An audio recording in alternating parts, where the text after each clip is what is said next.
Remember when math was fun? When we did things like this, 7 minus 1 equals 6, and we got to use magnets and blocks and all kinds of sand to draw in and flashcards. And then they made things a little more difficult and they gave us multiplication facts. And we had to write the facts like this, memorize them, and then once they were ingrained in our heads and we thought, oh, we got this, math is easy, they started adding in letters. So, do you remember algebra? Do you remember having to solve equations and find x? We were always trying to find x. Now, algebra is usually where people start to say, I don't like math. As soon as you start introducing letters, math was out the window. And let's not even talk about geometry. But do you see how much geometry is going on in this bicycle? So just imagine the bicycle that you just go out and ride. Someone had to use their geometry skills to create that toy for you. Sometimes you do love math because you do things like dominoes, hello. Some people call them bones. And then when you're finished playing, you have to wash the bones or wash the dishes. There's all this terminology for playing the game of dominoes, which is actually a mathematical game. Next, you have things like card games, such as blackjack, where you need to get the closest to 21. So you need to know statistics of that deck of cards in order to figure out if you're going to win. Or maybe you like doing puzzles like me. This is called Hanji or Griddlers. And you have to figure out the combinations to create the puzzle from the numbers around the border. Don't worry, if once math became difficult you said, see you later, it's okay, because I'm here to help. I'm Dr. Kara, and I'm gonna help you and those you might be teaching or helping do better with math. If you think about it, math and reading, or reading and math, are very similar. They're both symbols. You don't believe me? Okay, so let's look at this. Here are all the letters of the English alphabet. All of the letters of the alphabet have a sound, so they are a code made with symbols. Then if you look at the numbers at the bottom, all the math we use and all the counting that we do is comprised of 10 numbers. So once you learn the code of the letters and the sounds that go with the letters, you're able to read. And once you learn the symbols and the codes of math, you're able to do math. Math is a language all its own, just like English, Arabic, Spanish, Russian, anything. It's all about symbols having meaning. And if you notice, I'm wearing my Fibonacci earrings today to go with the theme of the video. I love math. Now, we're going to first start with the first objective, which is to describe the 3 stages of math. In order to do that, we need to go through the stages. Now, if you notice, I actually picked this picture on purpose, because as you're learning a new skill, it's kind of like a ladder. You start at the bottom and you slowly work your way up the ladder until you can get to the top. Now, with mathematics, there really is no top because math is infinite and it just keeps going and there's more and more knowledge to learn. With reading, in English, you kind of have 26 letters, so you can kind of think of maybe 26 steps because the code of the English language is made up of 26 letters. When it comes to mathematics, it technically should be even easier than that because there's only 10 digits. There's numbers 0 through 9. Now these numbers 0 through 9 do a lot of things, and then math gets fancy and it combines 0 through 9 with the letters of the alphabet. Ooh. That's when you jump into algebra, and that's usually when people say, forget it, I am finished with math. I know how to read and I know how to do basic math, but I don't need to put the 2 together. But don't worry, I'm here to help. So stage 1 is skill acquisition. So when you're learning skills of math, you first need to learn the 10 digits. So of course you need to know digits 0 through 9, and you need to know the 4 basic operations so that you know what to do with those 10 digits. We need to learn addition, subtraction, division, and multiplication. And you also have to know what these symbols mean. So let's look at number sense, because number sense is one of the most important skills to learn when you're learning math. Number sense is all about being able to show a quantity in different ways. So here's an example about the number 10. So notice they have the word 10, they have 10 written in domino blocks at the bottom. They have 10 written in the middle in the base 10 form. They also have tally marks. They have another set of dominoes where it's 5 plus 5, but they're not showing 5 plus 5. They're just showing 2 5s to show that that equals 10. To the left of that, they have a 6 and a 4 just to show that those together make 10. Underneath, they also have all of the addition facts for how you can make 10. Now, research is showing that when students lack number sense, that is a risk factor for dyscalculia, because we're still researching where dyscalculia comes from and what causes dyscalculia. But one indicator so far that is a possible indicator is a lack of number sense. So if you look over here and you're working with younger children and you notice that they're not understanding that all of these symbols all represent 10, you want to start there with skill acquisition and number sense. You want to make sure that this is ready to go before you move on to fluency. Now, if you think about number sense, you can also combine that with letter sense. So when reading, we have to know the sounds of the letters, and we have to know the written format of those sounds. So if you'll watch the reading video, which I'll put up here, the reading video tells you that phonemes are the sounds of the letters. And then you have graphemes, which are the written symbol of that sound. So if you think about math, we have the written digit, which can be 0, 1, 2, 3, 4, 5, 6, 7, 8, 9, 10, but then we also have representations of those digits. So although numbers are not then a hearing sound, they're not a sound that we hear or that we have to say, like with the alphabet, we do need to know the symbols and what other symbols represent these numbers. Just like with letters, you have to be able to decode that letter and know what it stands for. You have to be able to decode numbers and know that they can stand for all of these different representations. So to show it a little more clearly of how I'm trying to parallel math and reading together, here we have the digit or the written symbol of a number like 0, 1, 2, 3, 4, 5, 7, 8, 9, and then next to it we have dots that are the quantity of that number. They are the number sense of that number. Now when you look at the alphabet, each alphabet has a symbol, which is the letters, uppercase and lowercase. Those are different symbols. So you could technically say that we have 52 letters in the English language because we have 26 letters, but they're represented in two different ways. Uppercase and lowercase. But you have a sound that goes with that letter. Just like in math, you have a number and you have a quantity that goes with that number. Okay, let's go to fluency building. So make sure number sense is clear, set, and proficient before you start doing fluency building. We don't want fluency building to turn into memorization and not knowledge. So focus on understanding the number sense component and making sure your students or your children understand what's happening with number sense before you start having them do rote memorization. So of course, we're all used to seeing flashcards, and flashcards were a way of helping us with fluency. They would hold up that deck of cards and they would shuffle through them or they play really cool games, but we had flashcards to make those facts really sink in. Same thing happens with reading. We have sight words, and a lot of sight words have been made into flashcards, and you flip through those flashcards to make sure that children have fluency with word recognition. So next one is application. Once we have an understanding of the symbols and the representations of those symbols, we then need to practice. Practice through fluency to really understand and decode the language or the numbers. And once we have fluency, we move into application. So we're going to apply what we know. Now in math, applying what you know may be by things like this. So now you need to know order of operations for this problem. You need to know that the symbol here is division. You need to know that parentheses or brackets stand for do this thing in the middle first, but they also mean multiplication. And you have to know that the equal sign means whatever the answer is on the other side makes the equation balanced. So there's a lot going on in this problem that you need to be able to comprehend before you're able to actually solve the problem. The same is true for reading. So normally you get those flashcards, and down here, all down this left-hand side, there's all of the sight words that had been practiced. But then you have to put those sight words into a sentence. So we have to understand the vocabulary of the sight word and be able to put that vocabulary into the sentence to know what's going on in the sentence. So let's see, can you describe the 3 stages of learning? The 3 stages of learning math.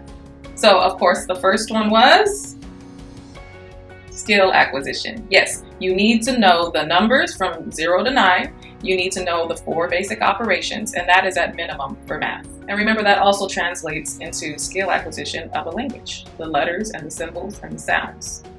Next, we had fluency. Once you know the digits and the components of those numbers, you can then start working on fluency by using those 4 operations of addition, subtraction, multiplication, and division with those 10 digits to start having a fluent flow of math facts. Same with reading.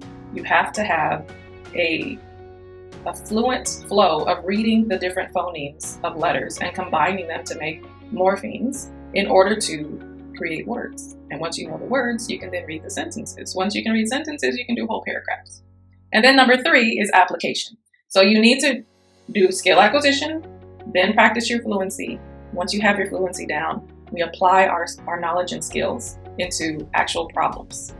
So far, if you like this video, please go ahead and click that subscribe button if you haven't already. Let's keep going. Okay, so on to objective number 2. Objective 2 is to describe strategies to improve math proficiency and performance. So now we're getting into the fun part. We're going to get into strategies. So help is on the way. Dum, da, da, da. The first strategy is flashcards. Hey! What's his number? 5! What's his number?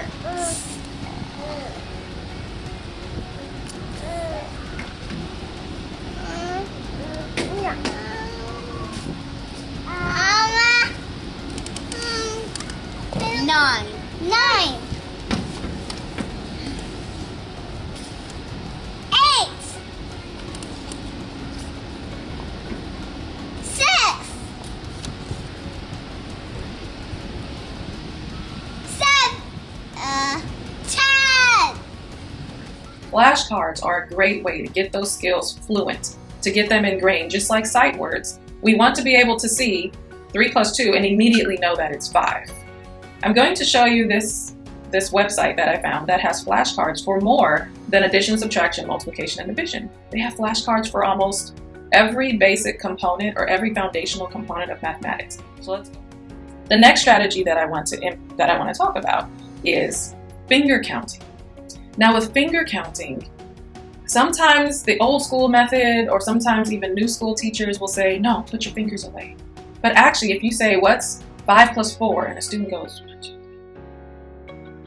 1, 2, 3, 4, 5, 6, 7, 8, 9.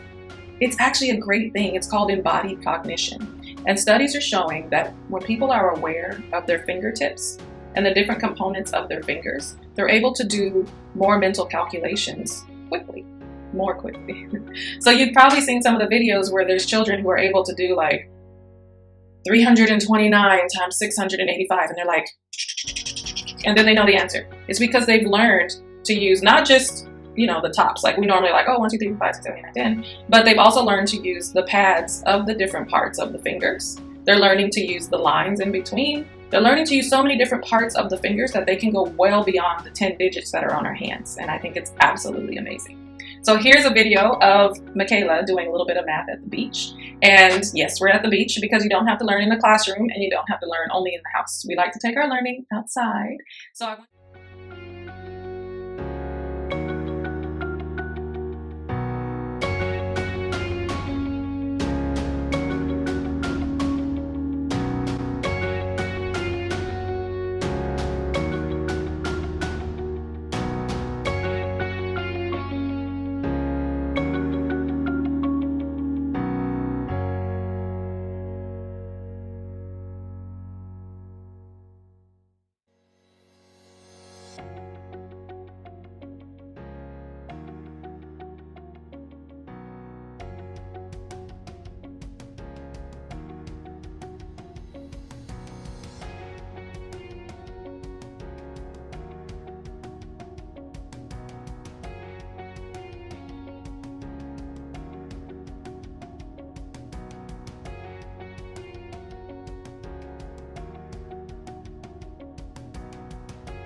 I don't stop her from using her fingers. I actually encourage her to use her fingers. Sometimes she's kind of like staring into space trying to figure it out. I say, baby, use your fingers. And she'll pull her fingers out. So make sure you encourage students to count with their fingers. And you can teach them tons of different strategies for counting with their fingers. Like when you learned your 9 multiplication tables, 9 times 3, you would count, I don't know which way it is on the camera, 1, 2, 3. So hopefully to you that looks like 27. So you can do your 9 times tables on your fingers. So especially when children might have issues with memory, we want to make sure that we can teach them strategies whenever possible. So again, for the 9 times tables, let's say it's 9 times 5. 1, 2, 3, 4, 5. We put our thumb away, so now it's 45. So it's just a quick way for students to be able to use their hands when they may not be able to memorize the facts. Next is a Rekenrek. It's called a Rekenrek. So I'm sure many of you have seen this, and maybe you just didn't know what it was called, but this is a Rekenrek. Now a Rekenrek has 10 beads on each line, and then those 10 beads are divided into 5s. So we have 5 white and 5 red. Now for younger kids, you can use a smaller Rekenrek that only has 20 beads. There are 2 rows of 10 beads. So I always use Michaela as an example, but whenever she'd come home with homework of addition or subtraction and the numbers went up to 20, we would pull out the Rekenrek. So she would have to do her math based on this so that she could learn how to use it for one. And also I could see her mental process. So if the problem said 12 plus 3, Michaela used to, because you're supposed to have them over here to start. And Michaela used to do 1, 2, 3, 4, 5, 6, 7, 8, 9, 10, 11, 12, and then 1, 2, 3. And then she would go back and count all of them to get 15. Over time, she started realizing that she could count by 5s. So when I said that it was 12 plus 3, she would do, okay, 5, 10, 11, 12, 1, 2, 3. And then she would count 5, 10, 15. So she was able to get to the answer quicker because I was able to see that she could now start grouping together. And now she can actually do, okay, mommy, that's 10. Okay, that's 12. And then we need 3 more. All right, so now we have 15. So you can see the development of their grouping skills through using Rekenreks. And there's also tons of resources on how you can use these for more than what I just described. And I'll put a picture here of the book that I found for this small Rekenrek. And then if you want to use the larger Rekenrek, which goes up to 100, because we have 10, 20, 30, 40, 50, 60, 70, 80, 90, 100. And there's tons of activities you can do with the Rekenrek to help children with learning their numbers and facts for addition, subtraction. And I will also put a picture of the book that I found for this one, which comes from the same company, from Learning Resources, that has tons of activities on how you can use this with your students or with yourself if you're learning math. Okay, so number 4 is very similar to a Rekenrek.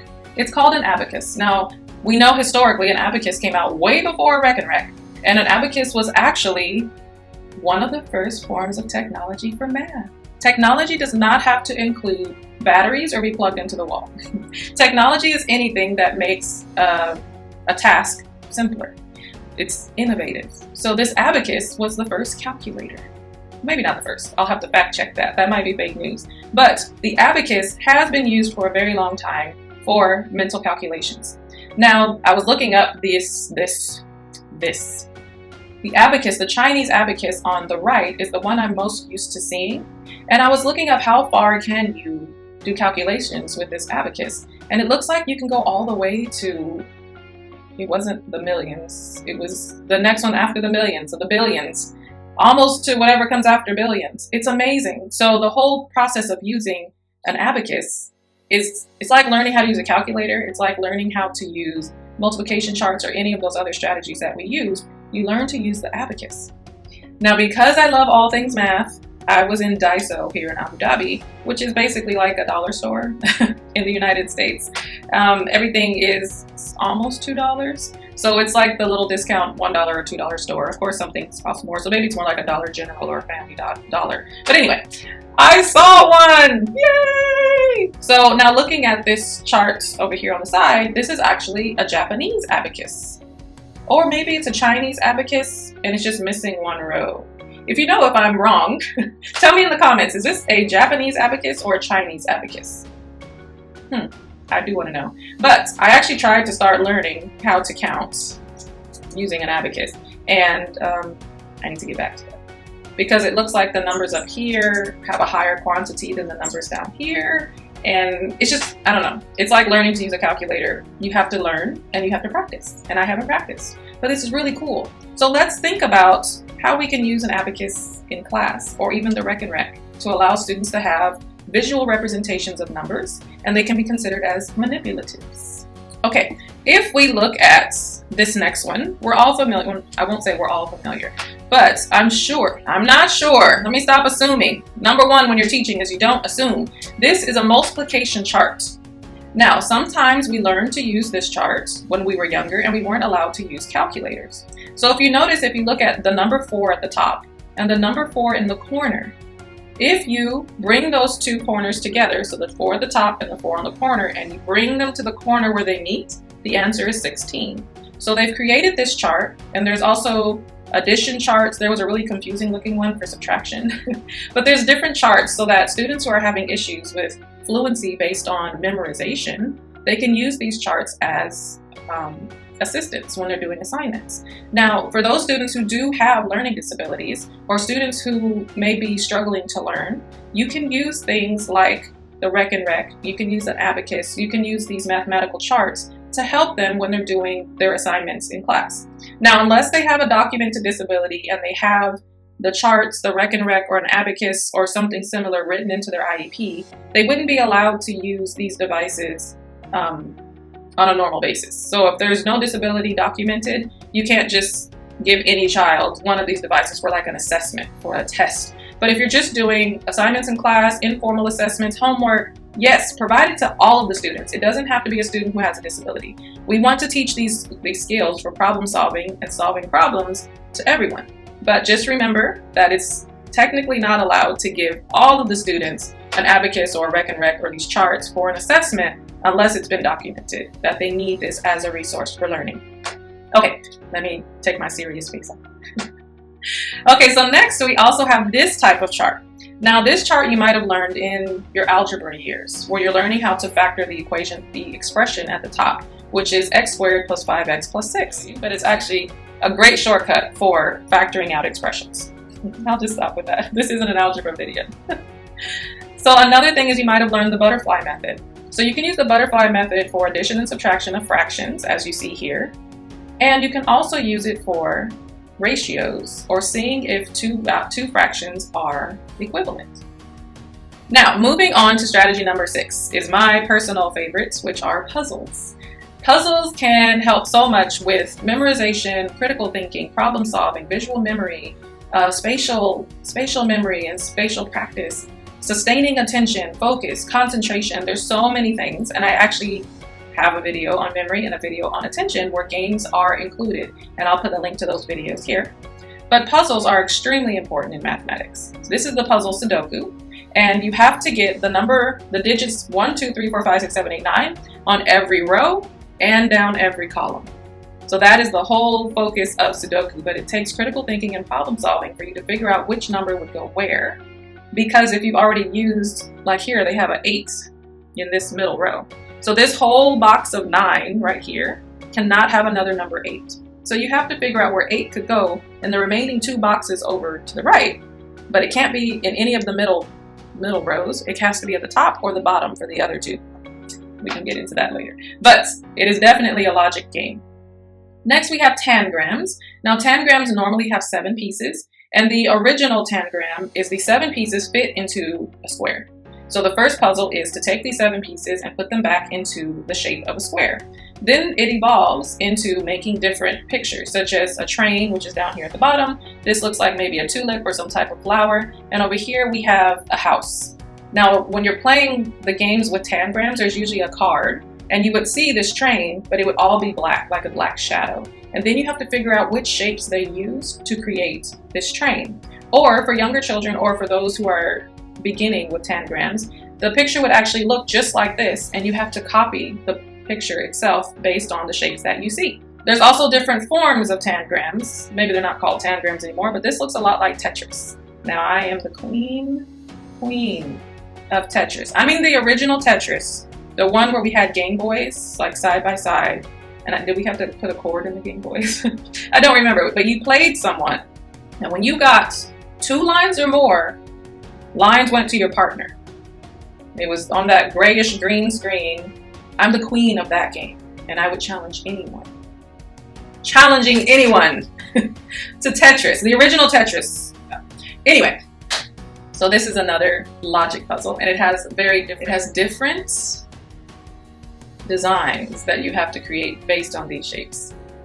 Now again, I was at the beach with my daughters, and like I said, we take our math with us. So I'm going to show you a video here of some math puzzles they were doing. What? Yeah, it was only one.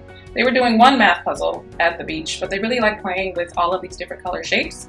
And you're going to see what they're doing here.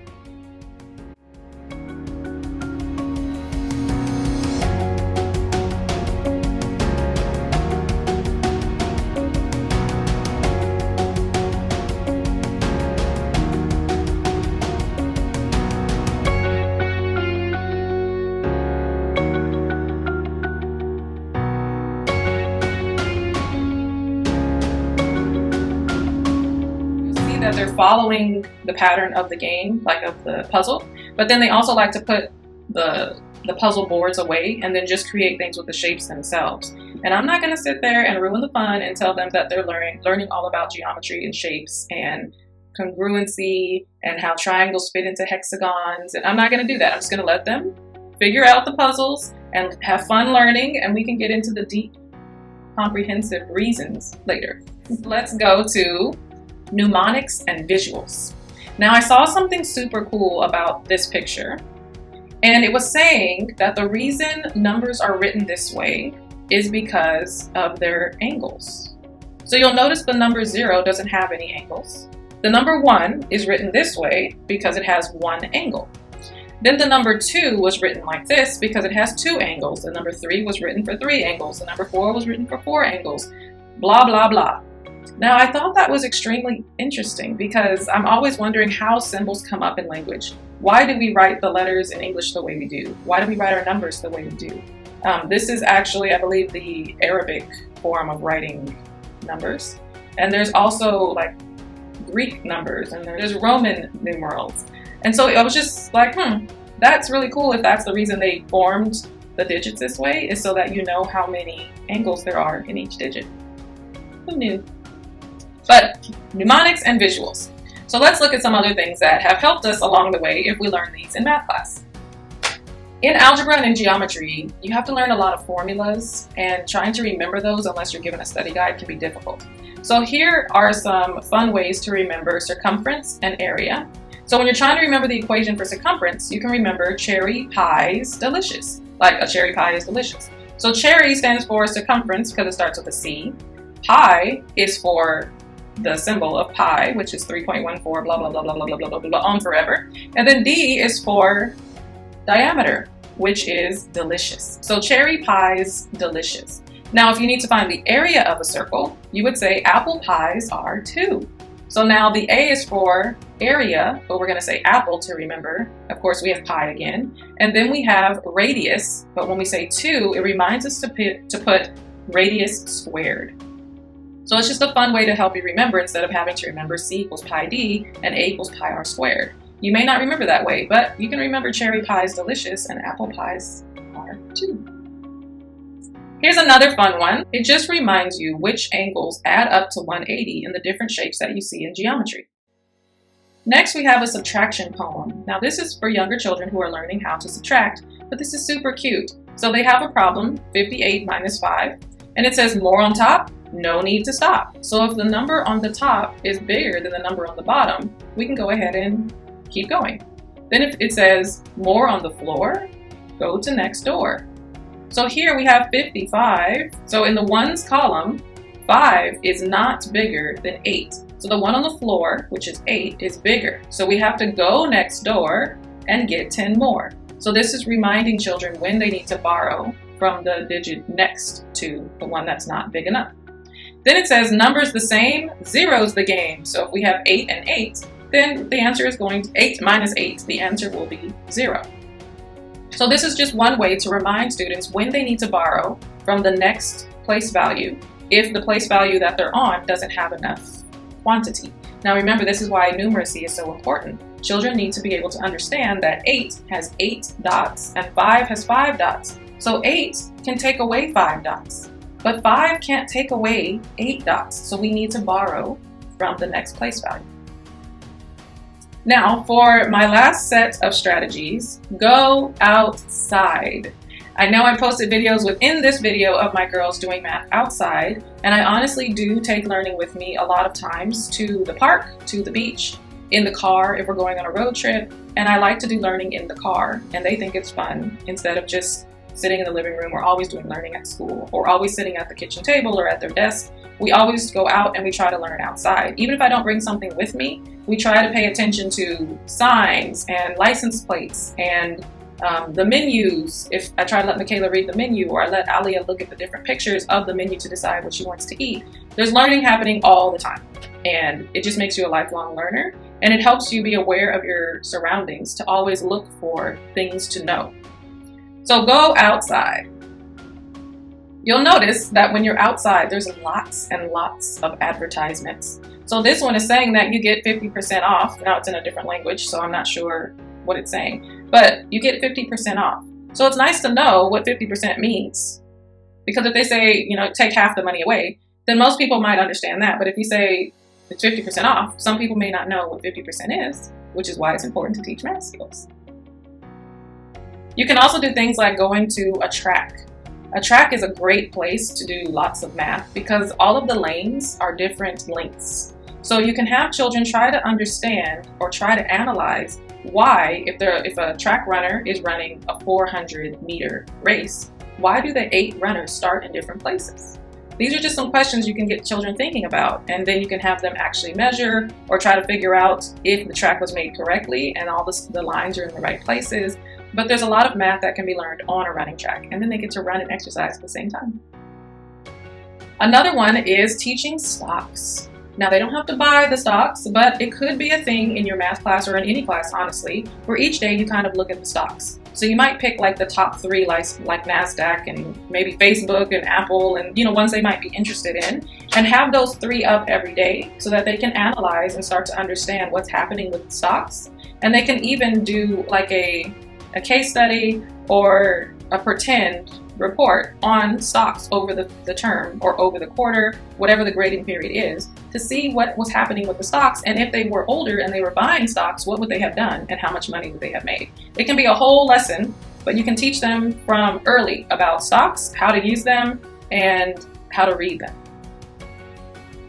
Next, I realize we don't do a lot of paycheck stubs like this anymore, but it's important to teach children how to read a paycheck stub. So they may not get this check at the top because we get direct deposit a lot, but here at the bottom, there's taxes in there, there's 401k or retirement funds in there, there's dental, there's income tax, there's all kinds of different things so that students understand just because you were making this X amount per hour doesn't mean that's how much you're actually going to get.